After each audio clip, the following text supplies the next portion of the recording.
I first decided to start cycling because I signed up for a charity bike ride called the Halo 250. My friend suggested we do it together. It involved 250 miles from Putney to Guildford via France over 48 hours, so it was quite a big one to start with. I've done a lot of rides that I experience different countries by bike, which I find is the best way.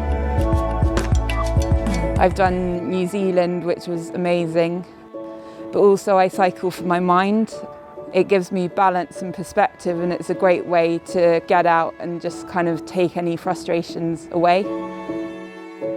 I've also always been quite active. I ride horses, so from a young age I was competing and juggling schoolwork, so I've never been someone to sit down and do nothing.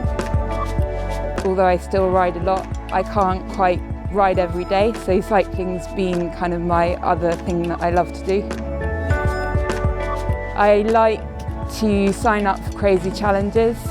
For me, Le Loop was a once-in-a-lifetime experience and a great way to raise money for a great cause. I am an all-or-nothing person, and therefore there wasn't really a question. I just signed up for the whole thing without even thinking about it. A challenge for me is pushing myself outside my boundaries.